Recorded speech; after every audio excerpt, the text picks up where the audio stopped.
Hey guys, so continuing where we left off, in the last tutorial I've gone ahead and painted all of the base colors on this cyberwolf and really all my cyberwolves. So I have brown one, white one, and also a kind of dark black one with some dark gray highlighting on the bottom.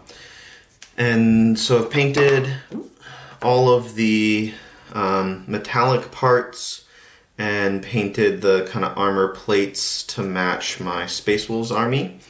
I also have all of my bases done, trying to fit this all on screen. So all my bases done with the base colors, so primed and then sprayed with gray and then sprayed with brown. So what I'd like to do in this tutorial is show how I go about doing dry brushes and washes to bring out all the details. So I'll do this on a cyberwolf and a base so that you can see.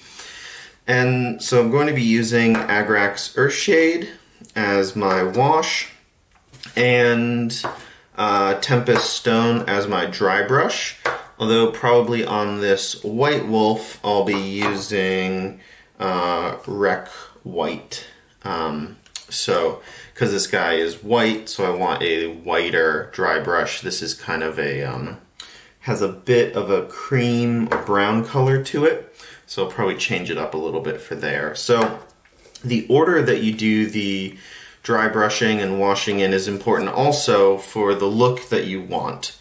So sometimes I will, or often on my models, I'll dry brush them first to pick up all the detail on the highlights and then do a wash over that to give the whole thing kind of a dirty look.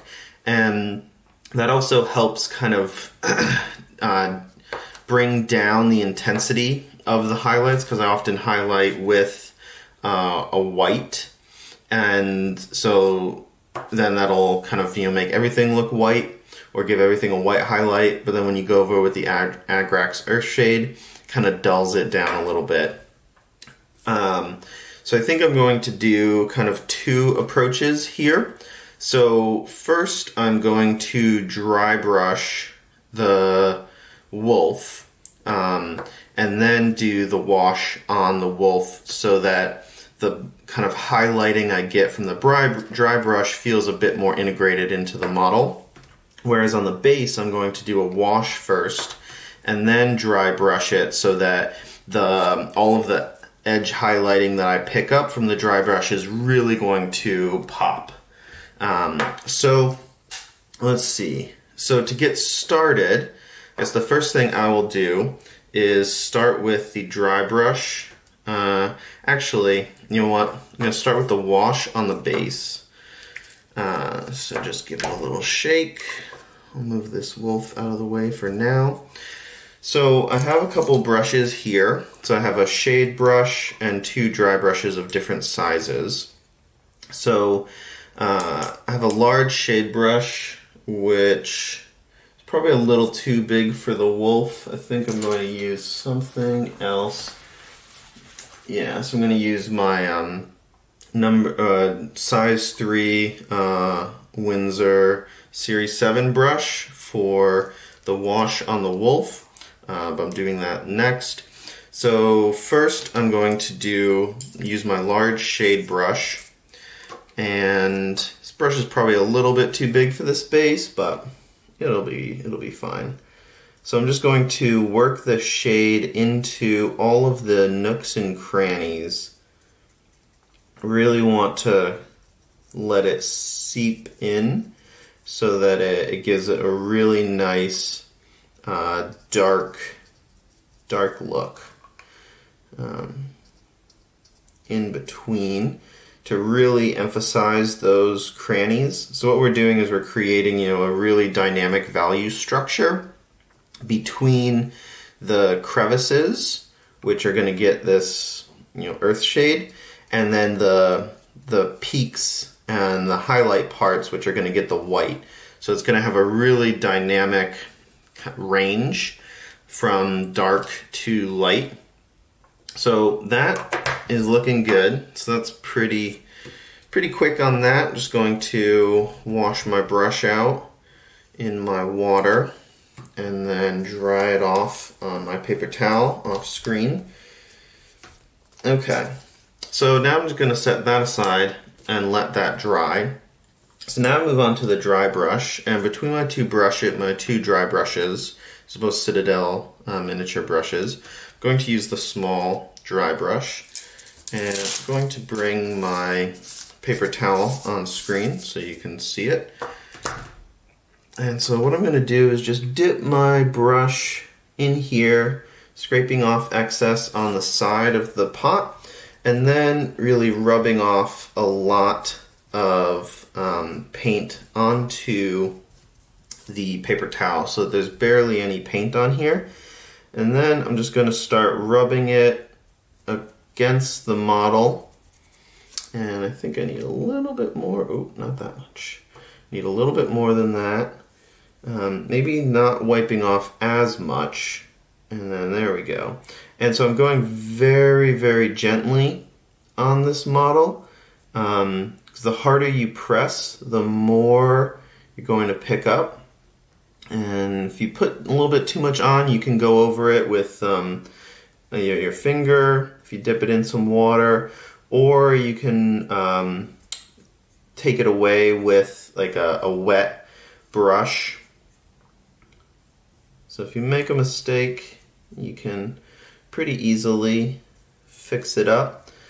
So I'm just going kind of gently over all the parts of this model, getting that dry brush look across it again, like barely, not putting any pressure on the brush, because I don't want to put too much paint on this model at any time. I want to really control how much paint I'm putting on, and kind of painting in the opposite direction of kind of the high points of this model, so that just the high points of the model pick up the paint. So I don't want to put any paint in the crevices. This is a highlight pass, so you only want it on kind of the high points of the model. So kind of painting, in this case painting against the fur. Just working around the model, taking my time.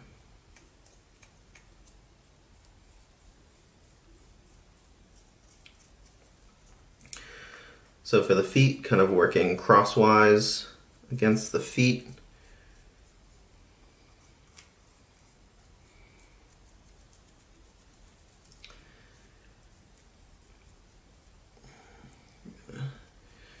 It's only connected on one leg, so I don't want to put any unnecessary strain on that leg, so you might have to kind of hold different parts of the model as you're working this on.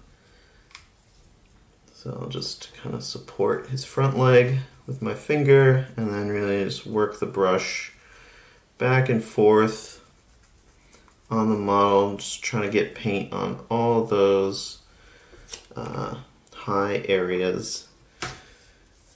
Really being conscious about how much paint is on my brush.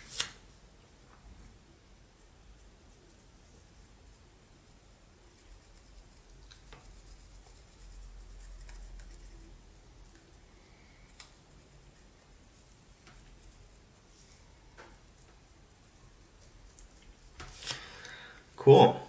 So that is looking pretty good. Pretty happy with that. So clean this brush off.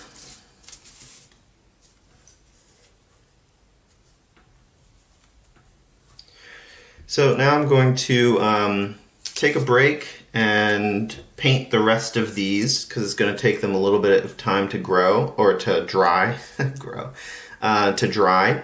So stay tuned for the next step. So far we've washed the base and dry brushed the wolf, and so next we're going to do the opposite step on each, so you can kind of see the differences in doing one first versus the other. So stay tuned.